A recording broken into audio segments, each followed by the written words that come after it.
तो good morning समस्त को। तो देखो ना आज मैं सकाल सकाल इटा काଣା स्टार्ट करदेली न एतकीटे रंधा बड़ा जे हजबैंड भी नाइन न फिर भी मते एत प्रकार आज रांधबार अच्छे। तो काଣା काଣା रांधुचे जे बताऊचे मैं बनामी पुटल आलू और फुलकोबी कुरमा आ पालक दाल और भेंडी भजा। तो यहाँ देखुन पालक दाल लगी मैं चना दाल नहीं जाइए सेटा हाफ बॉयल करमी तापर जाकि पालक दाल देमी से लगी मैं पियाज और मेसिंगा पत्तर नून हल्दी देकर यहाँ हाफ बॉयल करदेमी।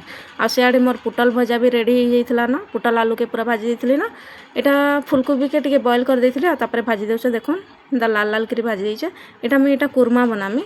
तो कुरमा लगी मैं मसला नहीं काजू नड़िया लहसुन पियाज टमाटर और टिक्के बाकी गरम मसला काଣା नहीं गोटे यहाँ नहीं इलायची गोटे बड़ इलायची आउ टिक्के बाकी दालचीनी यहाँ नहीं कि गोटे फाइन पेस्ट करदेमी।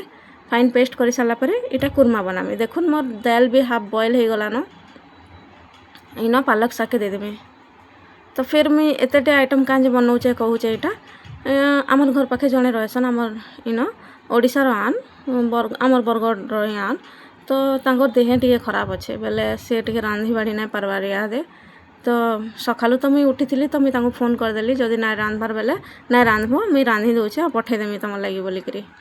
तो से लगी मुझे यहाँ रांधि दौचे। ये देखुन मुझे तेल टे जीरा आ तेजपत देकी यहाँ से मसला के देदेली और नून हल्दी मिर्चा गुंड और टे बाकी गरम मसला देदेमी आ बेसी किसी ना दे बेसी देदेले बेसी स्मेल आसवा। यहाँ देखुन ये भल से कषिदेमी कि लाल लाल कलर आसीगलान तापर मुझे पुटल पुटली सब देदेमी। यहाँ देखुन गरम मसला टे देदेली क्या करब बाहर रहिले सभे सबकर हेल्प करवा के पड़वा कहीं कि आमर तो आखे पाखे कहीं नाइन आम सभे सबको डिपेंड ही थीसुँ तांकर भल हेले आमे थीसुँ कि तांकर खराब थिले आमे थीसुँ आमर भल बंद रे से थीसन हेन्दा कर चलसुँ आमे। तो देखुन यहाँ पालक जेहेतु देचे टमाटर नहीं दे तेतल टे देदेली आउ दाल टे अलग देकर मो झील लगे रखीदेकर यहाँ मिर्चा गुंड टे दे देउचे आ फुटे देमी ताके पड़झना दे देछे। तापर यहाँ देखुन भेड़ी के गुट्टा भजा करुचे किसी ना दे खाली बेसन टे देचे नून हल्दी मिर्चा गुंड देखिए टे सुखा सुखा यहाँ सानी देचे तावारे जस्ट उल्टे पुल्टे के भाजी देवी। देखुन रेडी हो गला यहाँ कुरमा आ भेड़ी भजा आ पालक दाल। यहाँ टिफिन बॉक्स